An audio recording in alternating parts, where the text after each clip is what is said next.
Peter, how you doing? Pumpkinita. Oh man, I'm doing well. Yes, how are you? Doing well? Good to see you. Good. So I thought about whether I would share this on the podcast or not, but we actually, several families that we went to the zoo with, we all got kicked out. We were asked to leave because we weren't wearing our masks, or if we weren't wearing them properly. So they had to repeatedly tell us, this is an outdoor zoo. We weren't inside any building. Outdoors the whole time. We have a lot of kids. And the main reason they gave was because the animals are susceptible to disease. And I'm glad you laughed at that. Wow. Really? I wasn't even expecting that. That's why I laughed. It was a very natural laugh. Is that really so it wasn't even the people they were worried about. Well, they didn't say anything about the people. And half the people we walked by as we were being escorted out weren't wearing their mask properly. So she was constantly stopping everyone else too, saying, you need to wear your mask properly. And just obviously she had to be extra vigilant because she was taking us out, and we were literally on the opposite side of the zoo.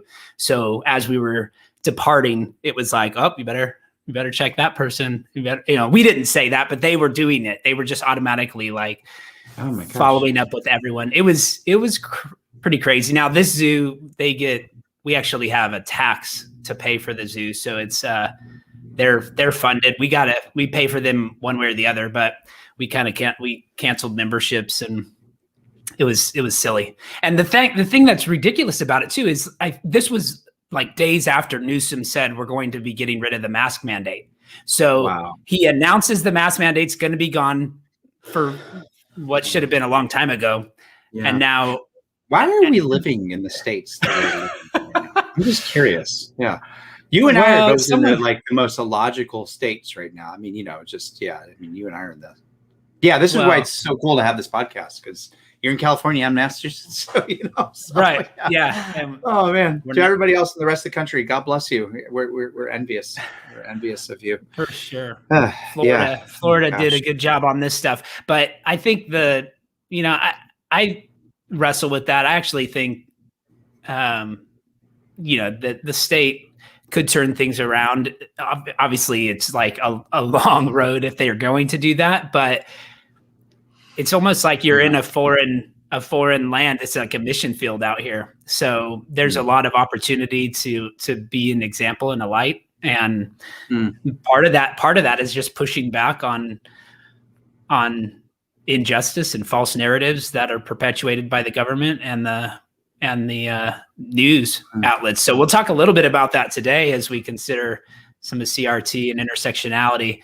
And what I'd like to do as well is close out talking about some of the impact it's had on our own denomination in the PCA. I think that's important to consider. And I know PCA is not going through the exact same thing as a lot of denominations, but in this particular area, there's a lot of parallels. I think people who are pushing an agenda that is influenced by CRT, they're doing some of the same things just across the board, right? The same thing that they're doing in major, major businesses, organizations. Like they go in and, man, James Lindsay, I can't remember where he said it, but he was like, if I was an angry atheist, which he said, I used to be an angry atheist. I'm not so angry anymore. But he's like, if I were still an angry atheist and I wanted to destroy the church, I'd introduce critical race theory to it. Or that would do it. And so, can we listen to that warning and say, maybe we should hold off on some of these agendas that we're pushing? So we'll get into that near the end, but maybe just to outline what I would like to do. And then, why don't you tell our listeners, maybe you could summarize, and then we could get right into intersectionality. That's what we're gonna be talking about today. Yeah, I'm excited. I'm excited. Yeah. It's a big topic. This chapter really is critical race theory and intersectionality. So we want to talk about both. Just to explain how we transitioned. If you didn't hear our last episode, that goes into more detail on critical race theory. And then we also talked a little bit about Jamar Tisby in that episode, as we connected it to our own stories and our own experiences. But anyways, this is a topic that I think it's helpful to know how intersectionality kind of comes out. It really is related to critical race theory, right? And that's why it's combined in the chapter. But the thing we closed out with last time, I think, at least at one point we talked about it, was acknowledging sort of the possibility that these disparities, when you analyze the disparities within everywhere, right, within culture, there is a possibility that is due to some injustice in society. That's a possibility, but it shouldn't be an assumption. It should be analyzed, right? We should take the data that we have and expand upon that and consider whether or not these things are true. Not simply take a theory about why that's true and assume it to be true in every case, which is really what critical race theory does, right? It sees racism everywhere. And one of the ways it does that is by promoting this, what is called standpoint theory, this idea that standpoint epistemology, the way we gain our knowledge is through our identity. And so if my identity is one of oppression, then there's so many different factors that feed into that oppression. Now you can see where we're getting into what will be what's intersectionality. But our identity is based upon where we get our knowledge. And so they talked about identity politics and standpoint theory, which is roughly the idea that one's identity and position in society influence how one comes to knowledge. And again, it's always challenge, like there's always some truth to this, right? The way we do come to knowledge is through our experience, right? But is that the foundation of our knowledge? And is that experience radically different for someone who is in an oppressor versus oppressed, to the degree that the knowledge itself is only accessible, right? Through, like, the truth itself is only accessible through a particular theory, like through a particular standpoint. Does that make sense? What I mean is, like, I don't have access to the knowledge that the oppressed can have because I belong to the predominant culture. Right. Yeah. And I don't know if we wanted to remind our listeners too. I thought it was, the blurring of the boundaries, the power of language, cultural relativism, and the loss of the individual and the universal, that we'll probably be repeating that quite a bit, but yeah, absolutely. Yeah.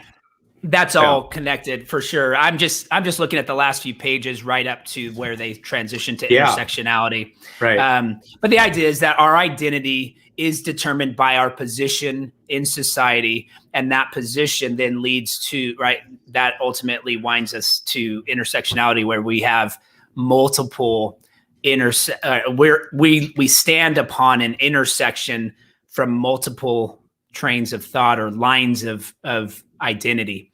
So it's race, it's gender, it's education level, it's your income. I think there's something like 60 plus different ideas that feed into intersectionality. So I'm not sure. We obviously don't go into all of that. I think when they talk about it, they only focus on 16. But yeah. Anyway, so there was this spread of critical race theory based upon that standpoint epistemology, which led to the idea that if you're in the oppressing majority, you need to just listen, because you have no knowledge to contribute to this. You're going to only stir it up and be unhelpful in the discussion. And so you need to just listen and learn and affirm, right? You can't push back. You have to agree, which I think, Coleman Hughes was really good on that, just arguing like how that is an assumption of the inability for the African-American community to articulate a response and a rebuttal to these things. Like it's an assumption that they don't debate well, or that they can't have a discussion with where there's some pushback. And he obviously takes issue with that. And I think many in the Black community take issue with that assumption. So I'll pass it off to you. Sorry, I went longer than I wanted, but no, obviously all of these things. Yeah. Go ahead. Yeah. No. Yeah. And well, that's a great, summary of what we were talking about before, because there's a lot here. You know what I mean? I mean, there's a whole lot that we can discuss here. I mean, if we could define intersectionality, it was really coined by Kimberly Crenshaw, who at the time, she actually taught at the University of California Law School. And you can still read her article, Demarginalizing Intersection of Race and Sex, a Black feminist critique. I believe, of anti-discrimination. Yeah, so that was in 1989. And it was really actually quite groundbreaking at the time. It framed these many ideas in the term intersectionality. And, she focused on the idea of critical race theory or CRT, and which is the view that the law and legal institutions, what she was noticing, the law as a legal scholar, that she saw that they were inherently racist, and that race itself, instead of being biologically grounded and natural, is she actually thought it was socially constructed, and that was often used by white people to further their own interest and gain. And she actually did have some evidence for that.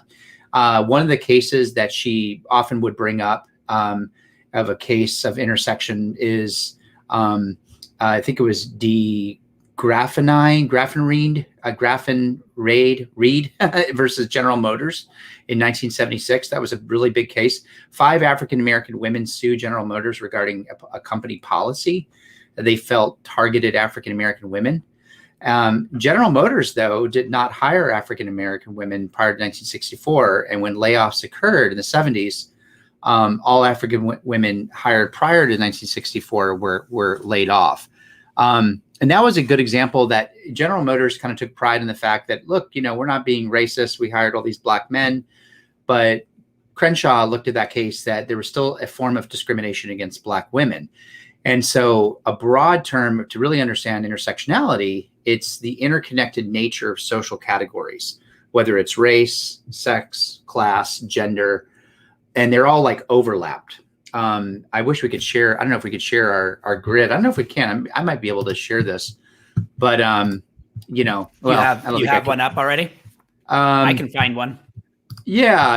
It was just something that I could bring up. I could do it in a minute, but so when you look at like a picture of intersectionality, you might see a grid of language, political affiliation, appearance, ability, mental health. I mean, it's pretty new. It's ubiquitous at this point. Physical health, culture, age, personality, ageism, marital status, location, ethnicity, which is why you would see somebody, the Twitterverse to say, well, you're just an able-bodied cis male, white Protestant. Who are you who's married? It's propagating the patriarchy. Who are you to speak to a marginalized Muslim, trans, or gay man who is in poverty? So that's a good example of the intersectional argument. It's looking at how your overlapping interdependent systems of discrimination. Oh, that's a great one. Are basically how certain categories discriminate against others. And so what intersectionality wants to look at is the overlapping systems that make it up. So that's how the term intersectionality has been widely adopted. Many groups have embraced the ideas. Me Too movement actually embraces it. #MeToo, Black Lives Matter, LGBT, now it's LGBTQIA plus movements. And what they're all trying to do is that they're trying to formulate how to respond to social unrest in our communities. So they're trying to see this in our lens, which is why it gets more and more and more advanced. So this is why, we're kind of seeing debate get so interesting and convoluted now compared to what it was even 4 years ago, is that people are now seeing it through this lens that can be utilized to understand these issues, not just in one particular way, but in a variety of contexts. So if you take something like the LGBTQIA plus community, the lens through which these events are seen may be slightly different than the rest of the population. So that's a good example. Like the community in the gay community, or LGBT again, has been made great strides in the last 2 decades. They would say that they're not done yet. In this case, like racial, yes, we have some laws that have been passed, but we're not done yet. So there's still a significant amount of discrimination that you could find in almost every teeny tiny little, aspect. In other words, it's really trying to find continued oppression that is either universal or highly deconstructive. I hope that's a good example. I hope I defined it okay. Yeah. And I mean, you have obviously, this is a list, it's quite extensive list of intersections, just topics of the intersectionality, but you could add literally as many as you can imagine to the spectrum. The idea is that the issues, the issues at top are privilege, right? So you're coming from a privileged position in society, and that's the normative. So anyone who's in the majority on those issues, or not necessarily majority, because you also have male female distinctions, right? So it's more just who historically has been in the dominant culture. And then you have those who are in the minority generally, but also who are less privileged or oppressed through. So I think, and if you look at Jews, they're pretty actually high and close to being dominant, which is really interesting, because in female as well, that's what a lot of people understand, is that Jews will often, and Asians even, will often get blamed for being very, very privileged, and they would often have to kind of confess their own privilege. The same thing with a female. Like a female is actually pretty high up there. Notice that she's almost at the dominating stance, which is really interesting. So a female is not the same as somebody who's maybe poor or non-illiterate or old or unattractive or working class. So wherever you are on the list, is going to be the most where you're going to receive the most oppression. Interesting. So are you saying that if you're near the top of the, if you're closer to the line, you're actually not as privileged, or you're or as oppressed? So like the infertile is actually closer to, or they're more privileged, I guess, than say the unattractive. Is that the idea? Yeah, actually, and the book actually makes this point too, that often females will often be told, like Michelle Obama, for example. She, just a few years ago, she was slammed by certain leftists in the Twitterverse that she said something kind of like critical about, I can't remember what it was in particularly, but a lot of people really got upset with her because she is a Black, lighter skinned female who is cis, in other words, hetero. And you don't necessarily understand what our group is necessarily going through. You'll see that all the time in this.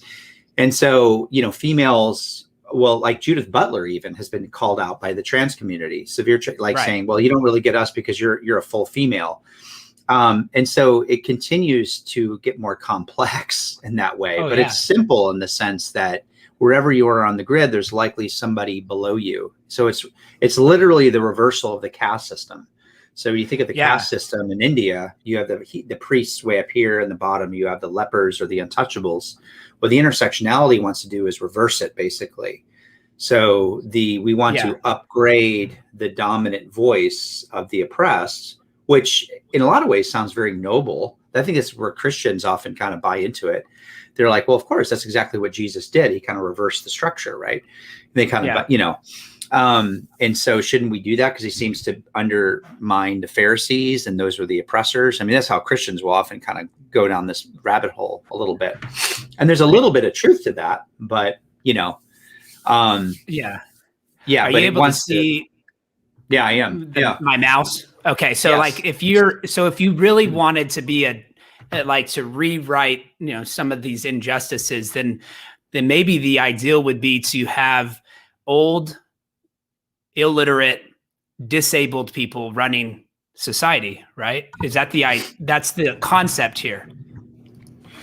Is that right?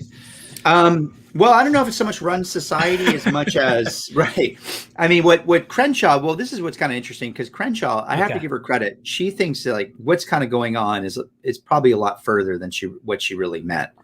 I mean, so she didn't believe that racism just ceased to exist in 1965, for example, through the passage of the Civil Rights Act, nor that racism was a mere multi-century aberration. She thought there was really no rational explanation for the racial wealth gap that she would say continues to exist or purported by, quote, colorblind standards. And she would say that discrimination remains because of the stubborn endurance of the structures of white dominance. Those are her exact words. I'm just reading right here. In other words, the American legal and socio-economic order was largely built on racism. So this is what they're getting their whole, the 1619 Project and all the language that we have to completely uproot it because this is so ingrained. I mean, think of original sin from the Christian perspective. Your sin goes so deep inside. You have to completely get it all out. There has to be an imputation process. They kind of take that language from a purely secular term in the sense that it has to be completely uprooted. And so there wasn't so much criticism in the way the structures of law and society could be intrinsically racist, rather than simply distorted by racism while otherwise untainted with its stain. In other words, it's always there, always. And so the way we see it is through this intersection. So the reason why these people down here are not as successful is because it makes, quote, sense because they're not up here in this grid. I mean, so now. So I guess really, what I'm wondering is what's the and I mean, I've read the chapter, but there's just a lot there, and so some of it I get more than others. But what is the agenda for why do we need to understand intersectionality? Is it merely just so that we can sympathize and empathize with people at a better level and take their story into account, or is there an agenda about putting those reversing the wrongs, right? So those who are in the oppressed need to experience some oppression, and those who are in the oppressed category, vice versa, right? Those who are in the dominant culture need to experience some discrimination against them. Because I think that's ultimately where it does lead, but maybe it's not there in theory. Yeah, I mean, I think Crenshaw is suspicious because it has been memified. It's go to the mainstream. But her original intention for intersectionality, she wanted to see it as a prism, like you put remember those little, little telescopes and they have like a kaleidoscope. Yeah. So that's what intersectionality was for her. It's a prism to being to really understand, to bring to light dynamics within discrimination law that weren't appreciated by the court. So if she criticized in her paper, for example, that just by treating Black women as purely women or purely Black, as the courts did in the 70s, really repeatedly ignored specific challenges that Black people or Black women as a group often face. So her biggest concern was, as a group, there are so many multifaceted complexities. And so what intersectionality is trying to look at is all the different huge dynamics of the group structure.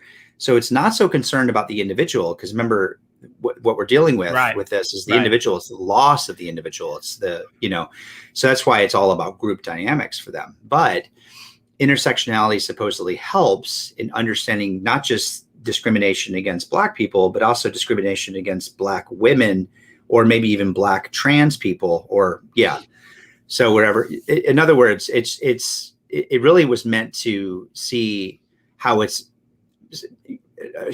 basically intersecting identities through a wide spectrum. In other words, that you can't find in just one particular group.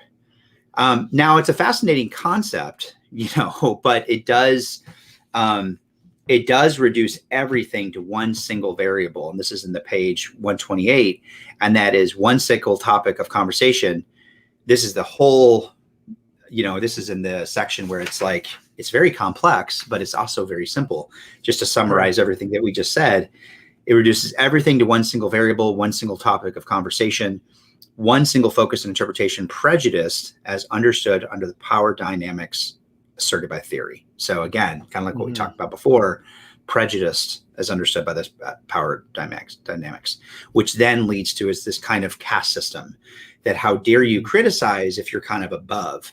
So that gave an example of, what was his name? Peter Thatchell, who is a gay man, but he criticized rap musicians, black rap musicians who sang about murdering gay people. And he was very offended by that. And significant amount of people actually went against him, even though he was a lifelong human rights campaigner. He was actually accused of being racist because, who are you? You're higher in the spectrum here than we as a poor black males. Okay, in that sense. So they, and that's where the all this sophistication keeps intersectionalists very busy, because they're constantly finding division in all of their single meta groups. Well, and here's the thing is, every time we highlight it, every time we focus upon some conflict that took place, some especially a murder that happened, right? We highlight that thing, we raise the tension, and we raise we kind of are validating the assumption that we've been promoting, which is that this underlies literally everything, right? Every interaction we have in society points back to this, and therefore you highlight that. But the problem is, obviously, you're highlighting a very small portion of interactions with people. So in the same way that our social media feed doesn't highlight everything we've done that day, it highlights the highlights, right? We only talk about the things we want to talk about. And so you have to have some level of, you're naive if you're assuming that characterizes my life, that I only have those experiences in life. I only have that.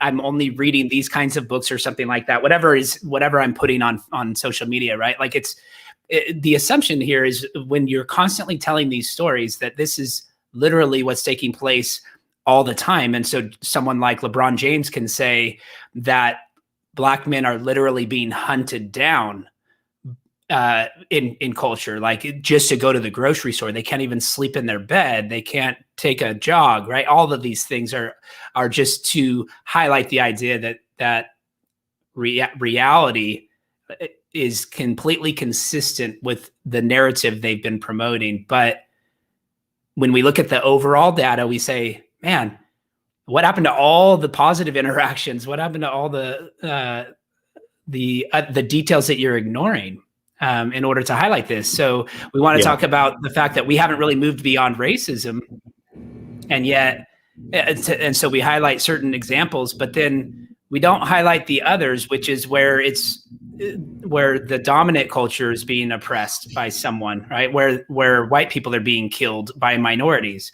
Those stories never get any press because it doesn't fit the narrative. And yet it's happening more frequently. Anyways, that kind of stuff is just nerve-wracking, because again, what we come back to is we're talking about we're promoting things as if that is the norm, as if this is just the normal experience for folks who are colored, people of color. They're constantly being oppressed and being attacked. And yet it's not consistent with reality when you look at the exact, number, the data. So back to what I mentioned last week, where, PragerU was interviewing a few guys about how many black men were being shot, unarmed black men had been shot by the police. And they were saying in the thousands. And yet the reality is it's less than 10, it's 9. And that white people have been, unarmed white people have been shot more. And they thought, oh no, they had the white people in the dozens or something, way less. So it's people are believing a false narrative. The only way that has come about is because we've constantly highlighted a very small portion of reality. And we're not acknowledging that we're making the assumption that this is consistent with reality. So, anyways, yeah. Well, no, I think it's spot on. Yeah, absolutely. No, I mean, I'm following you. I mean, I think I mean, this is what's so difficult too, because they do a tactic that's actually, you know, in martial arts, if you can basically hold down your opponent, you know, and if you can get like I know in Brazilian jiu-jitsu, if you can actually kind of control them from the very top, you basically, right. You know, anyway, you could hopefully get an arm bar on them or whatnot. you have a lot more. You have a lot more. You have your knee on their chest. Knee on belly. Or if your hips are actually above their hips, you have a lot more control. Just because you're on the bottom doesn't mean that you're not in control. Anyway, one of the things that they do is that Crenshaw even says this, is that she even says that, you know, there will be objectors. And one of the main things that they're going to object to is that they're not going to like having their power taken away. So the thing about people who are really good at this tactic is that they're just kind of smiling as you're saying this, as the two of us are saying this, and they're just kind of like, yeah, that's because Brad, Peter, you guys are cis white males, and we know exactly why you're objecting to this. So I mean, that is their assumption, and that's why it's actually very difficult to have any type of conversation, is because everything that you just said and everything that I 100% agree with, when they're kind of listening to you, they're just kind of saying to themselves, you know, well, that's because, again, I told you so. You're very uncomfortable. You don't want to replicate you want to replicate existing power dynamics, and you want your cultural structures just to continue to give people of color, oppression, and you're very uncomfortable with that. And she wants to get rid of all those existing power dynamics altogether. I mean, that's what she wants to do. So she wants to change the very structures that undergird our politics, law, culture, to the level playing field. Now, what did you just hear right there? You just heard Alexander Shoshenetskin's his critique of communism, because this is why people say this is the new Marxism. This isn't the first time that we've seen this. I mean, that is exactly what communism wanted to do. Marx wanted to get rid of the existing power dynamics altogether. It wanted to change the very structures that undergirded the politics by capitalism. It wanted to change the law because law was being discriminatory toward the underclass, and culture that was basically highlighting the rich over the poor. This is nothing new. You know, but she puts it under the prism of intersectionality, almost like it's a new knowledge, when really it's not. It necessarily demands anything that it's not so much that there's a misunderstanding. It's more that there's an assumption that look at how uncomfortable you are in your own power dynamic. And that's why you're not wanting to give it up. So I mean, we're comfortable. That's kind of the way that they're looking at us. But there is a critique on that. But go ahead. Yeah, I want to hear what you have to say. Yeah. Yeah, I was just going to highlight another point that James Lindsay, I heard him say, because the narrative is trying to produce paranoia and hostility among the different groups, right? There is actually a fear among, for instance, like the Asian community that has been provoked by this idea that there's this radical rise in anti-Asian hatred and crime. And so I've heard Asian Americans tell me that their parents are afraid to go to the store right now out of fear that they're going to be attacked or something.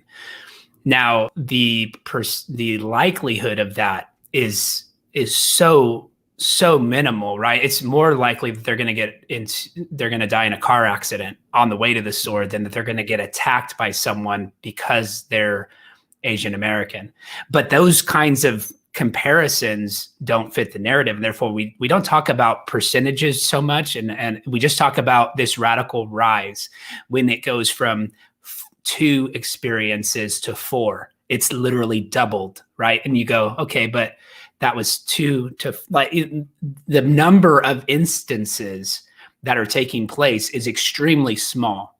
And so it's very easy to see a radical rise. There's also it'll be very easy to see a radical drop or decline in anti-Asian hatred. But all that to say, so this paranoia and hostility affects everyone. It's not just like for for the store owner now. So James Lindsay gives this example. He says, who do you serve first? Uh-oh, I lost Peter. Well, he talks about who do you serve first in your, if someone walks into the store, do you serve the man? So two men walk into the store at the same time, a black man and a white man.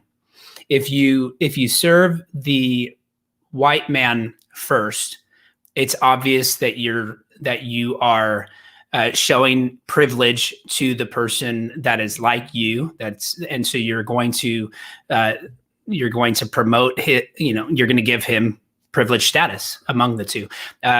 If you serve the black man first, it's because you don't trust him, and therefore because you don't trust him, you're going to try to get him in and out of the store as quickly as you can. And so you want to serve him first and not the white man. In both cases, obviously, you're damned if you do, damned if you don't. The idea is you cannot win in intersectionality. If you're in the dominant culture, you simply have to just put up with whatever is expected of you. And so the section, I'll try to stall here before Peter, hopefully Peter can come back on. He probably had an issue with his computer, but they go on to say, if we train young people to read insult, hostility, and prejudice into every interaction, they may increasingly see the world as hostile to them and fail to thrive in it. And so, again, the idea is we hear this incessant idea from the media that this is the narrative, right? That there's oppression and that there's people who are oppressed, and we need to stand up and for the oppressed group, and we need to listen to their stories.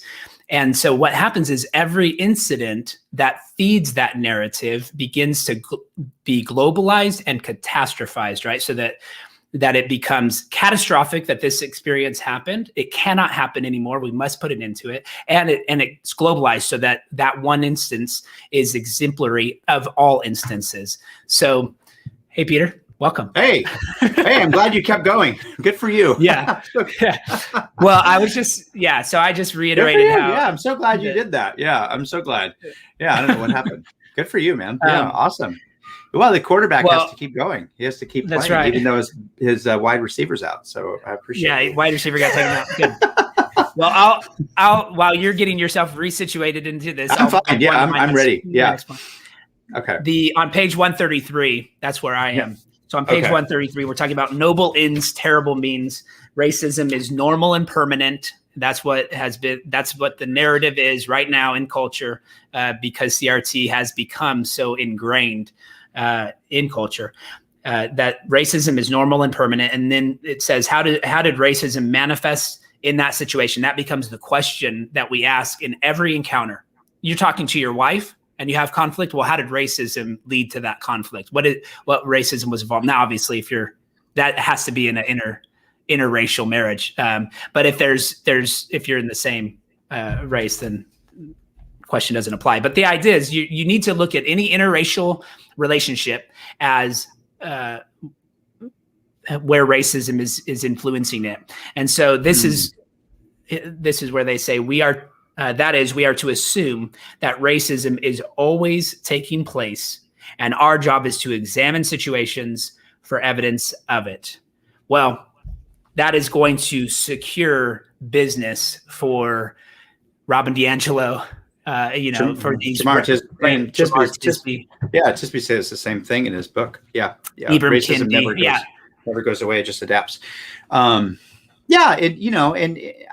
and claiming preachers are the same way. They are. I mean, naming and claiming preachers, when you think about that, they have a brilliant, the reason why God hasn't given you a miracle yet, because you don't have enough faith. You got to keep working on that. That's why they've been able to take a lot of, your own money. This is a religion. And I just wrote something, earlier today. You could replace racism with sin, and you could hear it. If I were to say, that, just when you look at racism by itself, I mean, it's pretty obvious that if racism's everywhere and it's something that's ingrained inside, systemic racism so prevalent that it's not simply possible to simply be not racist. We're either racist or we're striving to be anti-racist. There is no middle ground, and we have to pick a side. And if you say that you're not racist, you're in denial of your own racist views. And this is kind of what I was writing earlier. I mean, because they would say that Jim Crow and the segregationists, they also believed that they weren't racist when obviously they were. But if you were to replace racism with sin, sin's so prevalent that it's not possible. It's not possible to simply be not a sinner. We have to pick a side. We're either a sinner or we're striving to be less of a sinner. There's no middle ground. Otherwise you're in denial of your sin. You think of 1 John, the ubiquity of sin is so prevalent. You must first confess that you're a sinner prior to fighting against sin. So you see the replication of this. And I do think one of the things about a lot of the anti-racists, especially with Kendi, I mean, you could hear his aspects of his fiery Black evangelicalism of Tom Skinner, quote, radical Jesus, and James Cone, Black liberation theology. It's just, they have a very secularized view of this. And I think this is where Christians need to really start waking up to this as well. It's a replication of what has been dying in our culture, which has been the death of God, as Nietzsche would put it. And not that I think that's happening, but it's definitely, that's what's going on in the sense of like people are kicking that out. And now we're having new forms of religion as rationalism is on the rise. And this is my disagreement with people like the new atheists, as much as I'm friends with, I'm friendly with people like, I appreciate people like Sam Harris. I even appreciate James Lindsay. Where I would disagree with them, though, even though we're reviewing his book, is that they are part of the new atheist movement, and they do believe that rationalism, pure rationalism or liberalism is the answer to all this. Right. Well, not necessarily. I mean, because I think Douglas Murray made this point when he was debating Sam Harris. Well, he was moderating between Jordan Peterson and Sam Harris, and Douglas Murray made a really good point that he said, what were they debating? I haven't heard that. Well, yeah, Douglas Murray was challenging Harris because he was just saying that we needed to become more rational. And Murray was saying we are becoming more rational, but what's happening, we haven't really seen what happens when we have a completely unreligious society, but we are starting to see that now. And because people aren't nearly as religious as they once were, because we are evolved, his words, to create religions. We see so many new religions propping up. And I think that's the thing, is that we can't necessarily replace it with just pure rationality, because we are religious creatures. And that's one of the things about what you see about intersectionality and critical race theory. The reason why it's so attractive, it's not its logical acumen. Okay, it's constantly self-contradictory. As a philosophy, it's very flimsy from a pure philosophical position. I mean, when you compare it with people like Nietzsche or Camus, it just doesn't compare. It's boring, it's predictable. But I think one thing it speaks to is that kind of evangelical kind of view that there's something wrong inside of me. And this is where Crenshaw was right in some ways. There is something wrong in every aspect of our lives. She's like this close. Like that's not an untrue statement. I mean, yeah, there really is. But her answer is this: just more awareness, more of a recognition. And her idea is just to replicate it with something better or more equitable.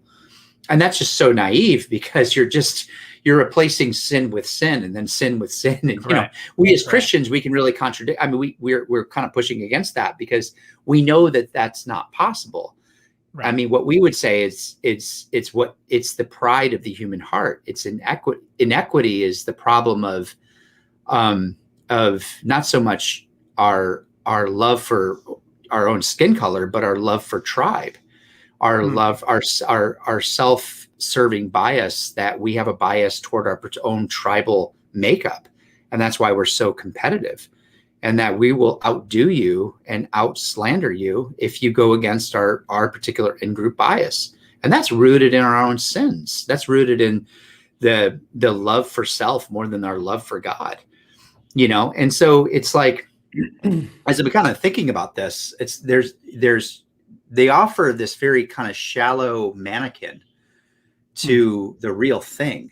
I mean, I remember counseling guys. I counsel a lot of guys who are former sex addicts, and it's like they're just in love with mannequins, really. And that's when they finally start getting better. They no longer want the mannequin. They want the real thing. They want the real intimacy.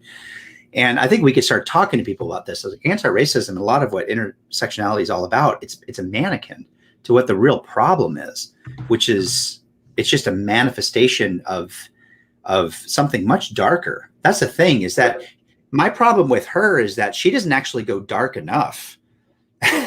So she actually thinks it's just fixed and is fixable by just awareness and replication. You're almost like you're not going to the real dragon here. You got to go even deeper. And that's the problem. And I think that's why I don't know if you want to start leaning into, I think that's where a lot of woke Christians get kind of get bought into this, because we're hearing a lot of woke preaching, or not even woke preaching, but like kind of shallow, just this preaching that's just kind of tickling your ears, as Paul talks about. And if that's your theology, you're going to fall into a lot of these errors. Yeah. So for sure. I just kind of went off on there, but yeah. No, I think you are right on. And the idea that, you were talking a little bit prior to that, just the idea of if you deny race, they close out the chapter with that it sets up double blinds, right? Where telling them that if they notice race, it's because they are racist. You're noticing race because you're racist, but if you don't notice race, it's because you're privileged and you don't have to notice race. And so it just comes back to that idea that you really can't win in this with this reality, with this narrative. And I would like to transition to some of the impact that this has had on the church, and we'll close maybe, unless you want to talk about it in your context. Before we even go there, let me ask you this, because sure. I like that we're just kind of relaxing, and if people want to end that, they can. Let's just have fun. Yeah. I'm not under a time limit. It's Friday. You don't. Well, because I was reading a lot about in the last week. In fact, Table Talk, their magazine for this month is on anxiety, and I was just, as I'm reading, thinking through, man, what builds anxiety? Well, it's fear, and what builds that fear is you thinking a lot about all like possibilities that could happen to you, right? Things that might disrupt your day, or things that'll challenge your faith, or whatever. Things that could threaten your life.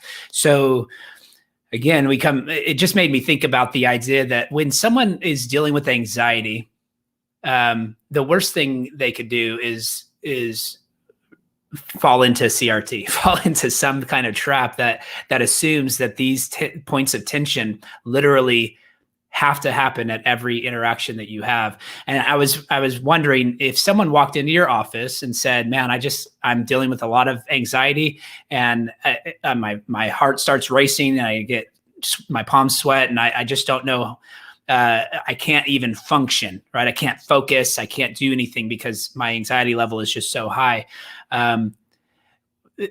What do you do? Do you go, well, that's true. You should actually experience some level of that, because there are a lot of threats right now. You're in the middle of an intersection that, you could be hit from any side at this point, right? It almost seems to me like we are doing the worst thing we could possibly do for people who are dealing with a state of anxiety. Absolutely. Right? Yeah, you're spot on. And they even talk about that. And when we had Greg Lukianoff. I can't pronounce stuff. That's Lukianoff. Lukianoff. Yeah, thank you, Brad. You're so good for me. You help me pronounce things. I've never been good. I've never been good at pronouncing things. Yes, I think you're spot on, and we're starting to see that. Like there are clinicians now that I would strongly disagree with, who are not helping clients. They're giving in to almost like too much of a person-centered approach. There is a person-centered approach out there where you validate an extensive amount, of what your client is saying, in the hopes of that they'll make the ideal and the real, that there'll be some type of connection. I'm definitely, I do believe in validating, which isn't the same as agreeing, but I also try to help people see that anxiety, paranoia, catastrophizing, whatnot, is doing them a lot of harm. Most of my clients are coming because they see the debilitating effects of paranoia, or the debilitating effects of anxiety, where they can't even leave their house. They are begging for help, You know, they don't want me just to listen to them. I mean, I've had actually clients even say to me, you know, Peter, you're not giving me enough homework. I can't live with this. And I get challenged, and I've been called out before by not challenging clients. And I've learned that over time, been doing this for 15 years, that, you know, people like to be, they don't like to be told, especially that they're always right, or excuse me, that their thoughts are always true, because they often live in a lot of fear. And I think you're onto something. I mean, I don't think this is helpful for Black kids who are in inner cities. I definitely don't think it's helpful for my Asian friends to think that everywhere they go, they're going to be, you know, attacked. And I've seen that. Well, at the same time, this is where intersectionality it's been kind of quiet. There actually has been a lot of prejudice, but it's actually been inner city Black not families, but gang members who actually have attacked Asians. That is true. Now they're kind of keeping that on the low ground. And when you actually do a lot of research, there is actually a lot of hate crimes that's coming much more from the Black community against Asians, but they're not really talking about that. They're still saying it's, you know, it's white people. Not really. The evidence is actually much more, and I've seen that. I've actually, you know, I've seen Asian hate in my office from people of color before, and you know, it's not pretty. So you do want you do. I mean, I think the narrative there is that Trump basically perpetuated that by calling. Well, that's what they say. Yeah. Right? I mean, but that's not where the Asian. But that has nothing to. Well, that would have nothing to do with with an African American gang member attacking an Asian. No, I mean, no. At least not that I'm aware of. They're not Trump really. So usually, most of it's happening in like very democratic cities too. I mean, that's the thing where they're like 80-90% of these cities are voting Democratic. So it doesn't make sense as like coming from Trump. That's a poor argument. But I mean, regardless, I still think like to make someone better, you do want could help them see that they're, you know, they're real. I mean, the mind is really powerful. There is such a thing as optimism bias as well as negativity bias. You know, one of the things I teach my couples, for example, is called negative sentiment override. If you're constantly complaining about what your husband or your wife is not doing, you will eventually build contempt and lack of appreciation in a relationship. The way, just by your interpretive lens, can destroy or make a relationship. Most couples will do like, I mean, but what John Gottman often talks about, he talks about how one critique needs to be replaced with 5 positives. So he calls that the 5-to-1 ratio. Right. What most couples will do is that they'll give you one compliment and give you like 15 or 20 complaints. And that actually causes a lot of people to close down. So my point is, if you're constantly looking for things that are against you, you will be paranoid, not because there's racism around you, but because you yourself are spiraling. And this is where I think all the anti-racists, everybody, they're all dead wrong in one thing. Clinically, they're dead wrong. You don't change the world so that you'll be ready for it. You change yourself so that you can change the world. And what the anti-racists and a lot of even clinicians are guilty of this. They think that if you just fix everyone, that person's going to get better. I have a really sad case that I wasn't on personally, but it was indirectly. There was a kid, he was about 14. And all of the clinicians, the therapeutic mentor, they all tried their best to make his life as non-triggering as possible. So he had a lot of anger issues. He was very hostile. He would bully other kids, and they would have all these trigger warnings for the teacher, for the principal, for other students had to learn this as well. Jeez. So I followed this kid indirectly for about 4 years. Well, 18, he decides to go inside of a bar, and he tells the wrong guy off. And the guy took out a knife, cut his throat, and kid's dead. So that actually really happened in the Boston area, and so that's what happens to people when you basically fix the whole world, unquote, but you're not actually preparing you for the dragon. You just think you try to tame the dragon, for example, but you're not actually preparing him to actually fight it. He goes out and he has no idea what the hell to do. And this is the problem with a lot of these people, the Jamar Tisbys and all these other guys. The reason why I get so passionate is because I care about my Black clients and all these, because I work with them. I cry with them. I think what he's doing is so destructive because what he's doing is that he's trying to fix everything out here without actually fixing me. and that's anyway, not to, so well, you have to, that's the mission anyway. Yeah. So, I mean, you have to fix yourself in that way. Right. If that, not pick yourself by your bootstraps, but you get what I'm saying. Yeah. Cause anyway. Yeah. Well, I just thought your example, that's powerful. And it reminded me a little bit on a lighter level of how the example they give in the coddling of the American mind, how right by basically eliminating all peanuts, we had this elevation of peanut allergies, right? By trying to get rid of all potential strains of peanuts in anything, like it became where it wasn't just one or two people. Now it was literally everyone had allergies to peanuts, and it was like it was the opposite of it had the opposite effect of what it was intended to do. And so we've created more problems is what I'm suggesting. And I think you're right. We've got to be able to say that what is happening, the stories and the narratives that are being pressed into us are only introducing problems. They're not solving anything. Wouldn't it be great, Peter?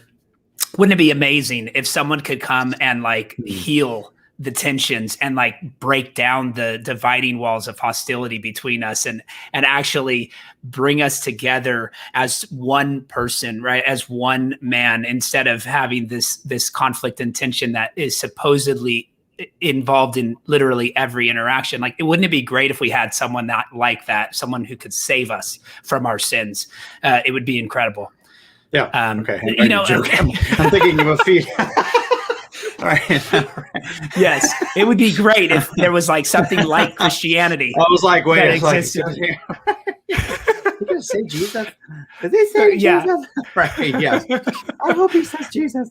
All right. So based on that, let me ask you whether some of these overtures will transition here. So if you're not in the PCA or you have no interest in this, I understand if you just sign off right now. But this is particularly concerning to me because in a couple of months, less than that actually, at the end of June, I'll be at General Assembly in Missouri with a host of thousands of teaching and ruling elders to discuss various overtures that'll come before the floor of the General Assembly. And there's three in particular that are coming that relate to critical race theory.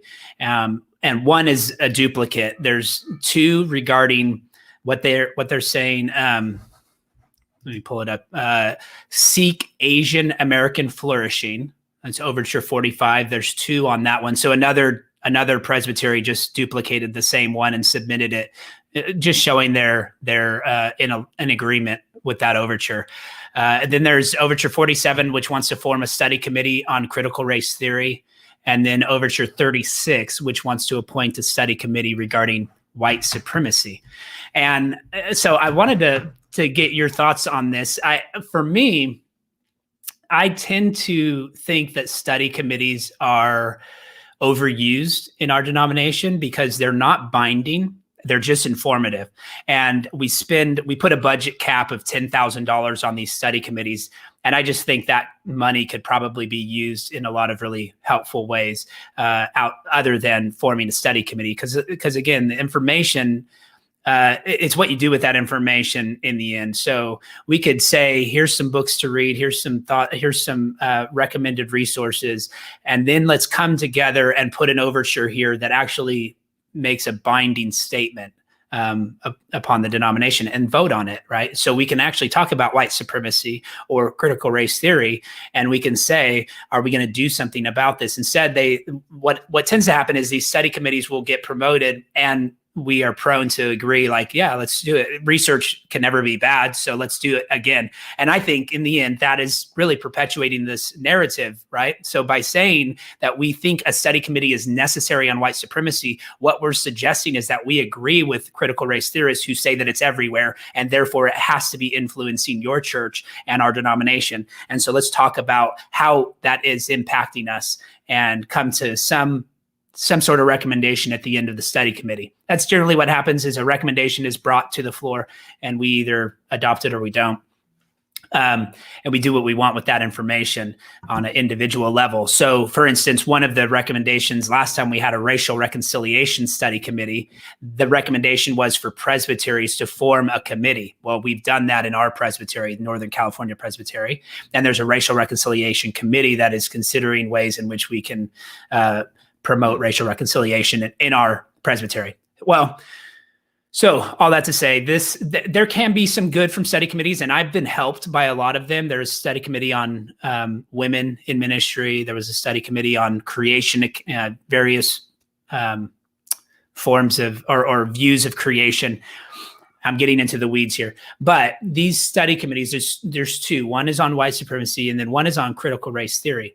The one on critical race theory is actually worded in a way that would say we should be rejecting philosophies that are anti-Christian and, that are basically supposing things that are against Scripture, right? And so let me pull that up. The study committee on critical race theory. I'll share this and read through it with you. Okay. So form a study committee on critical race theory, and it goes into all these, passages, right? Whereas all of mankind, men and women are made in the image of God, and all fall short of the glory of God. And Jesus invites us to come unto him. And there is neither Jew nor Greek. There's neither slave nor free. There's neither male nor female, for you are all one in Christ. Apostle James teaches that the church should not be governed nor guided by partiality, and that such partiality is a sin, whereas the scriptures teach that we're not to boast in anything but the Lord. And it goes on. Then it says, whereas racism and racial supremacy are forms of the sin of partiality and create a constructed hierarchy that is not found in the scriptures as an example of the people of God to follow. And whereas this is a particular philosophical system known as critical race theory, which appears to advocate the judgment of individuals by an assumed group identity based on the color of their skin. And this particular philosophical system contains an interpretation of the history of the human race that may be out of line with the biblical principles of providence. And so I think this is helpfully worded in that it's saying this philosophical system seems to be out of accord with Scripture, seems to be promoting things that are antithetical to the gospel. And so we should, because it's becoming a system that is increasingly influencing the governance of the nation in which we live and serve, as well as the academic institutions where our covenant children may be educated, and the experience of vast range of secular philosophies necessary to rightly understand this particular philosophical system may not be possible for every elder in the PCA. They're saying maybe we should put together a study committee to analyze this data and then bring it back to us. And so I think it's helpfully worded. They do say in the end, they want to provide a biblical and theological exposition relevant to the topic of preferential treatment based upon skin color and race, provide historical information as to the origins of critical race theory and the overarching impact of that system of philosophical thought on the church and Christ's mission for her. All that to say, my thought here is, while I think it's worded well, I actually think the better approach would be to simply make a statement opposed to it. Why can't we simply come together as a General Assembly and say we disagree with this all-encompassing philosophy, and even trying to, as some are saying, chew on the meat, spit out the bones, because it's a worldview that is literally antithetical to Scripture and the gospel. And so why would we think that there's some positive that can be pulled from it when, if there is, tell me what that is. Don't just say, eat the meat, spit out the bones, and assume that I'm going to figure out what the meat is. You need to tell me where the meat is in these theories, because I'm not seeing it. Yeah. Right. And so what do you think about that? What's your thought? Do you think this would be helpful? I think it's okay. I think it's a little shallow. Especially when they say it may. Well, you didn't really seem like you took a stance. It seems like it's not offensive, if I could be blunt. And I think in this area, we have to be biblically offensive now, and not be cowardly. I think you're right on. I think we've really got to, I'm convinced by just talking to people like Carmen and, Ian, both of whom have been on our podcast, Greg and whatnot, almost all the people, Monique, everybody that's really in the throes of this. One thing that they all have in common is this serious kind of boldness of getting right in there and just calling it all out for all the BS that it really is. And they're not passively kind of just, hoping people won't be too, not too offended by it. Like, we just got to really, you can't go in, like, the more we're diving into this book, I'm realizing this is a worldview that wants no compromise. It's either you convert or you are part of the problem and you're evil. I mean, that is who you're dealing with. This isn't like your good old school, I don't know, existentialists, I suppose, like Irvin Yalom. I read a lot of Irvin Yalom, where it's a lot we could, existentialism, which is like you exist prior, that your being in the here and now is how you exist and stuff. It's like, okay, we can kind of dive into that a little bit and, have some good discussions, I suppose. What does that really mean, here and now? And stuff. You're not dealing with something like that. You're dealing with, we have to convert you. You are either on our side or you're not. And if you're not on our side, you are propagating racist views. Like, so you can't play nice with this. I just think it's just kind of like, just we're trying to be really careful, which I've realized it just doesn't work. It really doesn't work. And I'm the clinician, man. I don't want to be this way. I'm actually very, polite, believe it or not. I do like, I am, I'm not this contentious guy just waiting to debate people and, I just want to I was almost said a name from our seminary days. I'll keep him confidential, but you know who I'm talking about. I don't want to do that. I know you don't want to do that, but I think you have to be very, very clear. This is evil. This is rooted in a unbiblical, diabolical worldview that is adding to the gospel of Jesus Christ. It is the biggest threat to the church, not white nationalism. That was true at one point. I think that was true at one point a long time ago in Germany during Hitler's regime. I'm actually reading parts of Mein Kampf just to see how nationalism gets up, which is really kind of interesting because there's a lot of parts of intersectionality that Hitler sounds very much like bitter against the Jew. I've been really fascinated why people on the far right, as well as people on the far left, despise the Jew. And I think the main reason is because far right people, they look at Jews as far right people tend to blame like the immigrants for all the problems, or they would play the Jews for taking the quote jobs away. The far right mindset's very much like that. Far left mindset, Jews completely contradict all of their assumptions about intersectionality and about the main assumption that wherever you see inequality, it's because of racism. The Jews have been the most persecuted group in the world for 6,000 years. I mean, slaves. Yep. I mean, I'm getting to a point on this. I mean, they're really hated by both sides because they go against the assumptions of both extreme groups, and both extreme groups are antithetical to the gospel of Christ. I think there was a time where nationalism, absolutely, 100% white supremacy. Okay, let's get into there. Jim Crow, stuff like that. Now, I think the church is like 30 years behind if that's what they're thinking the main problem is. Satan is so deceiving. He never uses the same tactics over and over and over and over again. I mean, if there's anything that is where I'm seeing that's just decimating churches, decimating Gordon Conwell right now, my alma mater, the Sundquist, who is the main president, he's really disappointing. I'm calling him out, calling him by name, because he's totally given him to the lie of Black Lives Matter, and all of that. Wow. The same thing with Gordon College right over down the street. Decimating schools like Biola, all these other schools that were once bastions of Christian thought are just being destroyed by CRT, decimated. It's not white nationalism. Okay, that's just not what's happening right now. I mean, I think the problem with what they're saying, it's kind of like, I don't know. I was listening to John MacArthur and he kind of irritated me. I love John MacArthur, but he was kind of talking about like the name it and claim it group and how we got to be really, really careful about them. And this was dated about a few weeks ago. And I just kind of rolled my eyes. I'm like, John, that was yeah, I agree with you, but you need to get on board a little bit. And Christians will do that. Christians will sometimes like, yeah, it's a name and claimant group. That's the worst thing. I'm like, yeah, that was true in the 1980s, not right now. Like, we gotta, anyway, I hope I'm not being condescending and saying that, but I mean, to answer your question, I think it's soft-hearted. Okay. It's a little, yeah. I think they need to be a lot more bold. They need to be like, look, man, this is evil, and call it for what it is. That's my opinion. Yeah, and that's where I am too. I think we can just make a statement about it. We don't need to do a study committee to tell us all these things. And it's really related.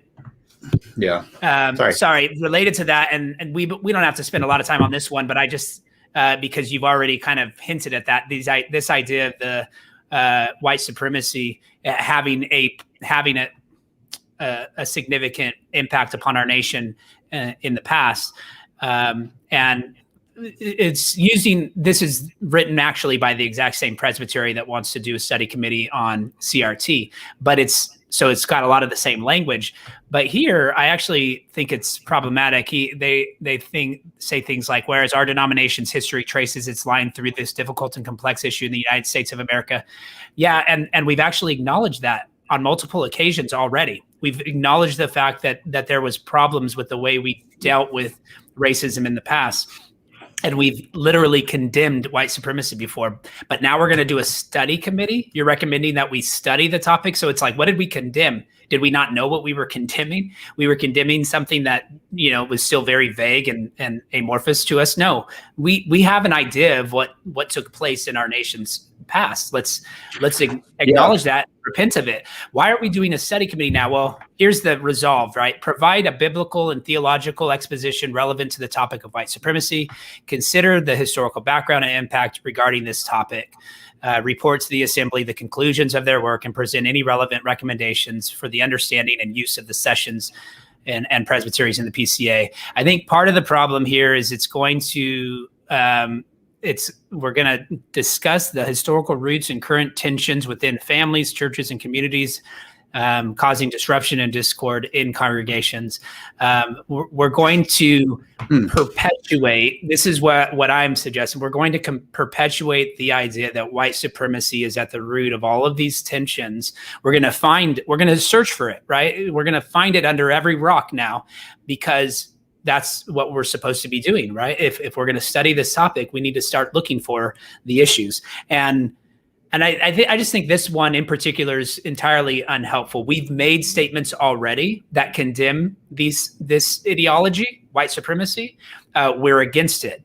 I mean, this would be like saying, let's do a study committee on murder and why we think murder's had an impact upon our nation in the past and why it could potentially impact our denomination, like in the present. Yeah. Hey, these are sins. We've acknowledged that they're sins and we need to avoid them. What do you think on well, this? Yeah, I mean, let's really acknowledge the sin right now. I mean, I know a sin. Sure. I mean, yeah, I mean, right now that churches are totally silent of police and just people, the way police are being treated by churches and the way churches are being complicit with a lie that says that they just want to go off and kill black people.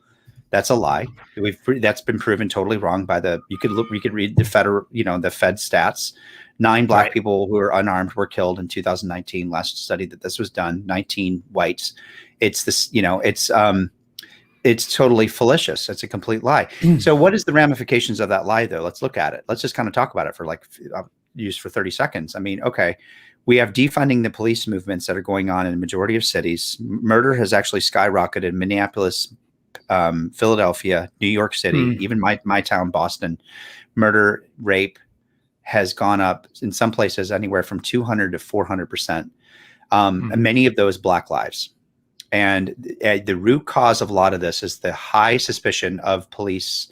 Police everywhere are in Brookline. There was just an interview recently.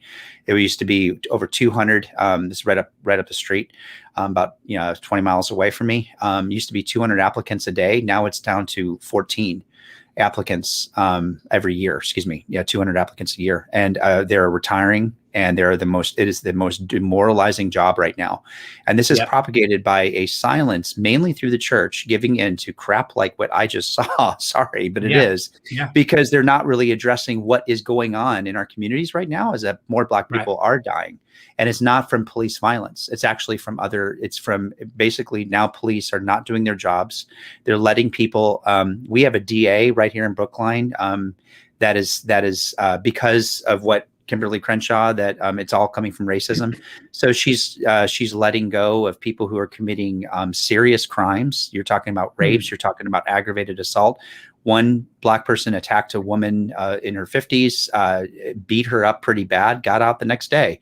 And the excuse of the judge was, well, it's because of systemic racism in our community. This is what's happening right now. Where's the church? It's totally silent. Why isn't the PCA writing about that? I'll tell you why, because they're cowards.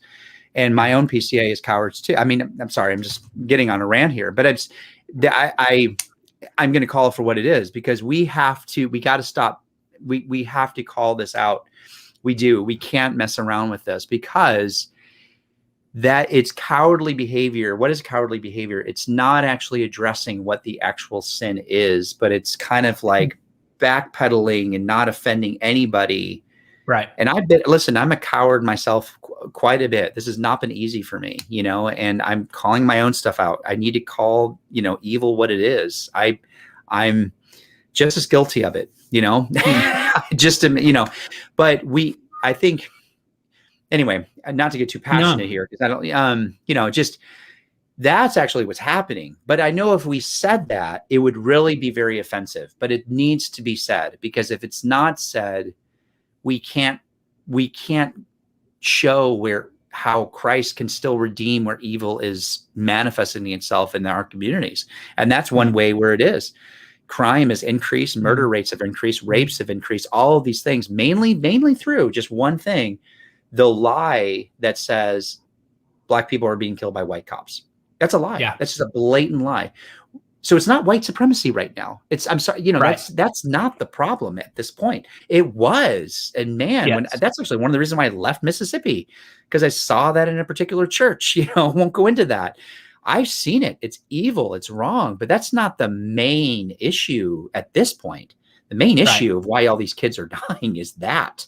And if you don't call that for what it is, you're just kind of toying. Because Coca-Cola could read that and not be offended.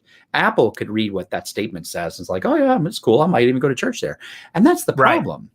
It's like, it's just, anyway, I'm being preachy. No, I agree. And I think what we're doing is we are falling into the same idea of coddling this concept, coddling the minds of Americans and making assumptions about reality that simply aren't true. Last one, and I know we're way over, and I'm fine with that. That's okay. Yeah. The Thanks last for listening, one, everyone. I've enjoyed. I think this is helpful for me to think through these topics with you. Yeah. And they're on my mind right now, and as we lead up to the overtures, and I would love to hear feedback on this, especially if you're in the PCA or if you're a teaching elder and you're maybe even thinking through these issues yourself. You probably have resources you could share with us in the comments or send them to us directly. But because I know I'm just sort of scratching the surface here with these topics. But this last overture that I wanted to address is the one on seeking Asian flourishing. And again, I think there is some the problem here is, like, what we want to do here is highlight one instance, right? Metro Atlanta Presbytery learned with sorrow of the tragic deaths of 8 people in and around our own presbytery on Tuesday, March 16, 2021. 6 of them were of Asian descent, who were wives, mothers, sisters, daughters, made in the image of God. Okay. Now, they do acknowledge, even though the ultimate motivation of this shooter remains unestablished, these tragic shootings happened within the larger context of an increase in violence in this nation against Asian Americans over the last year. Doesn't talk about like how much it increased. It doesn't acknowledge. It doesn't provide any evidence of this. It assumes that this happened because of this increase or something, whatever it is that's causing the increase, this is indicative of that increase, right? And again, what happened not even a week later in Colorado? 10 white people were killed by a Muslim shooter. We're not promoting any sort of recognition of the families that lost the lives of loved ones in Colorado. We're not projecting in that instance any sort of racial motivation. We're assuming there had nothing to do with race. And we are not lamenting at all with those who are actually weeping in that situation. But we're busy focusing on this situation here, which frankly is a much smaller portion of the reality of those we should be weeping with. I mean, why can't we be more generic here? Why can't we say weep with those who weep over any kind of death that has happened, any kind of murder that's happened, and it's an injustice, right? For whatever reason. Why do we have to make it a racist thing? And then here's the reason, right? It's because if we call it racism, anti-Asian racism, well, then we can point out the fact that we have Korean Americans who make up 10% of our presbyteries, 11% of our churches, 14% of our teaching elders, which already seems to be actually pretty healthy, right? If 10% of our presbyteries, 11%, that's well over the portion that is, to my knowledge, at least the portion that's Asian American within our nation. Regardless, what it leads to is now we need to talk about this increase in Asian American. We need to have the commissioner ask the moderator to appoint an Asian American commissioner to lead the assembly in a time of corporate prayer with one voice, Korean style. Okay, I'm not sure what that is, but we're going to have a prayer apparently led by an Asian American commissioner appointed by the moderator on behalf of our Asian American brothers and sisters. Well, again, if we're going to do this, I don't have a problem praying for people, but what about the other people who are weeping? What about the people who have lost their lives to the Muslim shooter? What about the police officers, the families of police officers who have died because of the Black Lives Matter riots? Are we going to weep with them? Are we going to pray for them? Or are we going to ignore the injustice that happened to them so that we can highlight this particular injustice? Man, I mean, why can't we simply have a generic prayer for all who've faced injustices this last year? We're all dealing with a massive amount of tension in our nation. And so, no. Well, again, one more point, and then I want to hear your thoughts on this. But the idea, what it leads to is this. Let's explore with CDM and By Faith the possibility of producing a series of multimedia resources, interviews, articles, videos, podcasts, book lists on the Asian American experience in the U.S. Okay. So let's get a series of podcasts, all that, right? Let's do that. Let's coordinate with the administrative committee to have a future General Assembly commemorate the more than 40 years of faithful ministry by Asian Americans in the PCA. I didn't know we were disparaging any of that history. There's nothing stopping people from producing these things now. Let's go ahead and do that. Are you wanting funding? Well, again, then find funding. There's people that want to fund these things, so do it. There's no one stopping you from doing this. Why does the General Assembly have to approve you to put together interviews, articles, and videos? And then the last thing is preparing the PCA with earnest prayer for the possibility that in the next 40 years, God might draw himself individuals and communities from every tribe, language, people, and nation. Great. Okay. We all want that. Here's the one of the larger problems. This be it further resolved that this General Assembly appoint 5 Asian Americans from diverse generations and cultural backgrounds to serve the PCA over the next 3 years by exploring all of those things, right? So all of that is supposed to be headed up by 5 Asian Americans who will explore the possibilities of producing this material for us, right? I mean, this is all of what the book is talking about. I mean, you see so much. You see so much like your voice is invalid unless you share the identity, blurring of boundaries, everything that we're saying. Gosh, the more I read this is like basically this is all the assumptions of what we've been the book has been talking about. It's seeped in. I mean, It's concerning. It's concerning, man. I mean, it really is that we. I was just thinking about this. I mean, this year hasn't been easy. I mean, if we could talk a little bit about like faith. I mean, faith is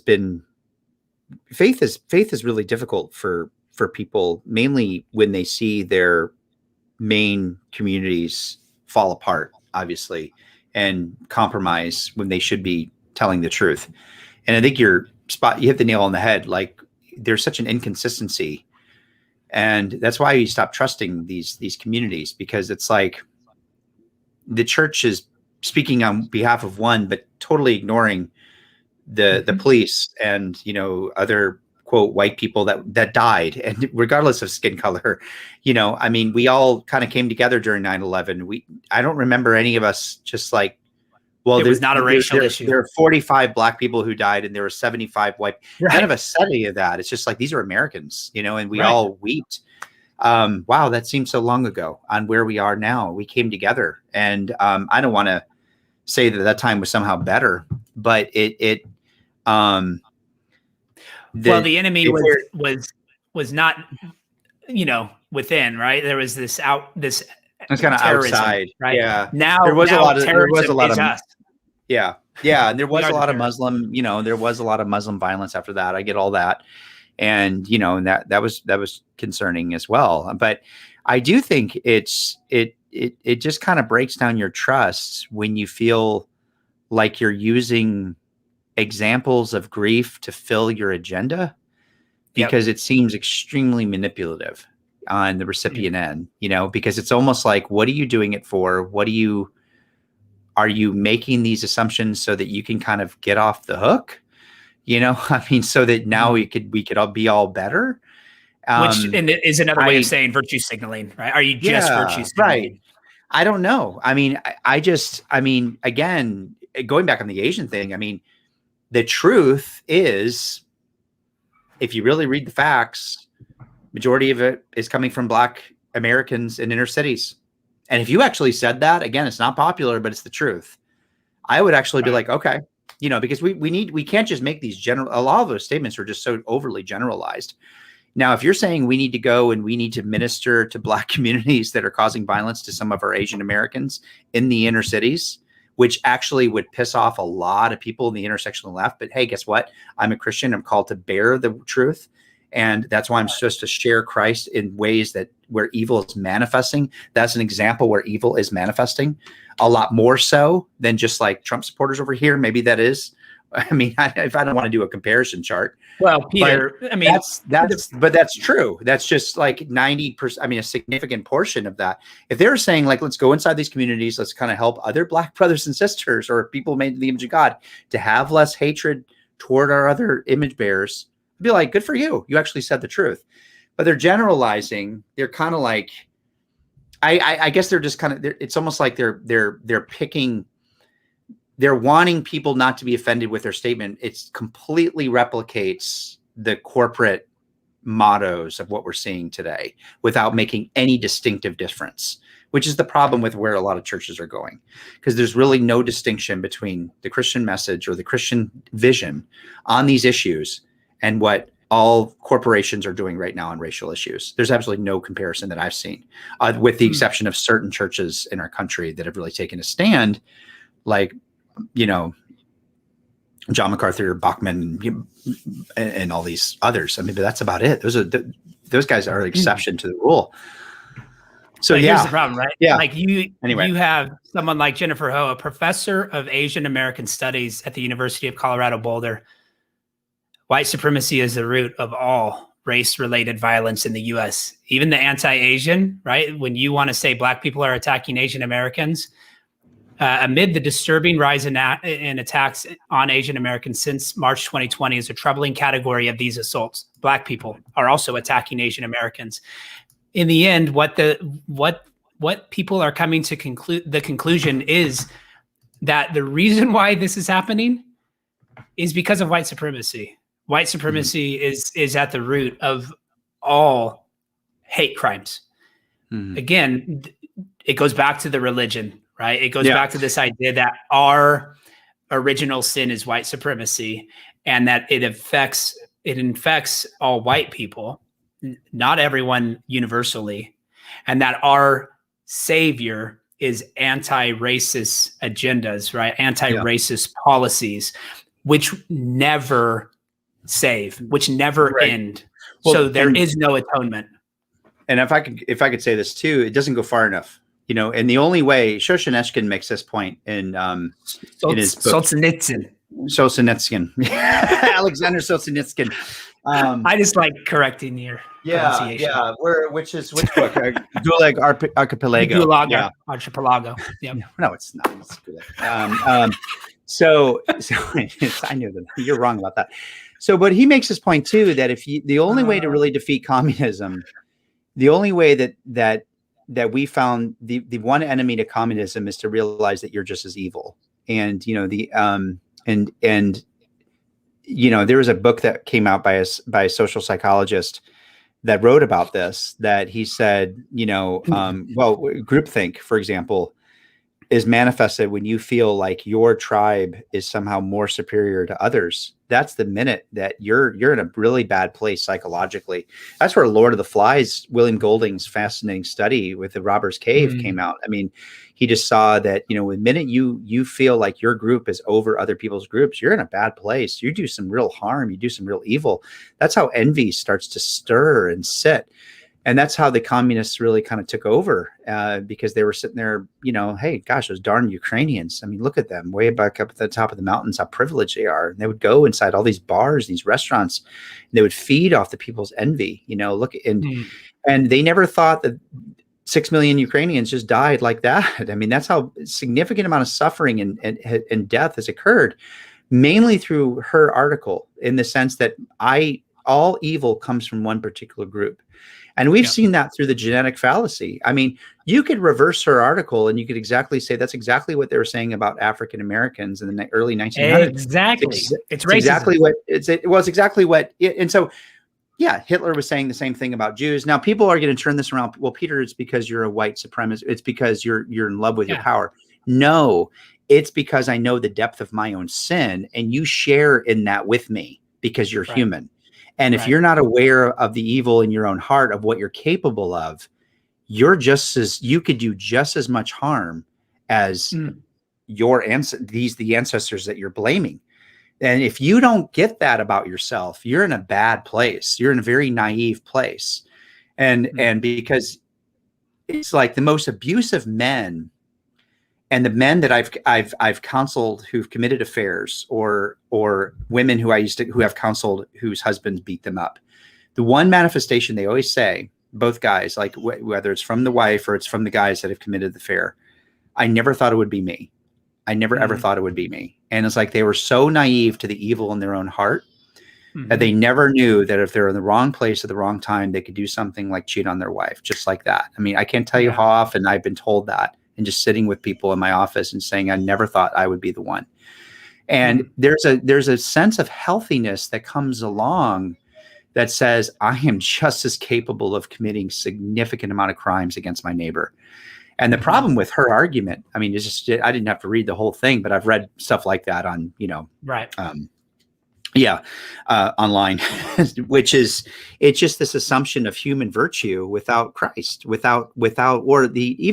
even as a, or just a naive assumption of the goodness of, I guess, a naive assumption that I'm not capable of evil, which is the foundation of how bias really occurs, and how tribalism and these things really occur, where you get to the point where you're killing one another. So again, they're just not going far enough. It's not just a white problem. It's your problem. It's my problem. It's a human problem. And how do we manifest that? How do we bring that out? And that's the problem, I think, with Presbytery and my Presbytery. It's just like until we really preach that universal message, we just continue to buy into the compartmentalization of groupthink, this tribe versus my tribe, and which tribe is more evil than this other tribe. It's the Galatian heresy all over again. Not white supremacy. It's the Galatian heresy. That is what's really dividing us right now, as what we just kind of talked about. No, we've gone on for a really long time. I'm in your tribe, Peter.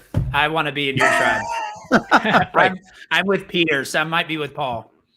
Well, I think that's we could obviously go on. There's so many examples of this. We've just touched whoever's listening. Thanks for keeping stuck with us. You stuck with us, and I was on a little one. The whole live stream thing is just a mess. You don't. It's very humbling, right? To recognize how few people jump on. But I know we get more views afterwards and more listens afterwards. So hopefully I'll have some resources in the show notes that'll point people to those overtures, to the article that I just shared, and to just some various, to various things that we discussed in this episode. And we'd love to hear your feedback. We were talking about this right before we went live. We're not really sure where we're going to go with this, and we're coming near the end of this book. So let us know what you think we should be discussing, what you'd like to hear about. If you're one of the committed listeners, we'd like your feedback. So leave a review, leave a rating, send us a comment or an email. Yeah, money, lots of money, like at least $1,000. Yeah. $1,000 for our pain and suffering. We're kidding. We don't even know where you would go to pay for anything. No, I know. We don't have a donation link. Sure. Because if we put a donation link, then it's clear that we are white supremacists. Yeah. Oh gosh. Oh Lord. Yeah. It's true. All about finding the. It's all about getting. It's all about money. I am surprised that more comedians haven't picked on this. Hopefully, Okay. Well, see. Yeah. Thanks, Brad. It's been an hour and a half. Okay. It's nice. It was fun, man. Yeah. I didn't talk about CrossFit today. Yeah. Oh, you didn't. You did so good. Well, I'll cut this out so that we can make sure that it's not included at the end of the episode. Talk to you later, man. All right. Thanks. All right. See ya. Bye. Bye.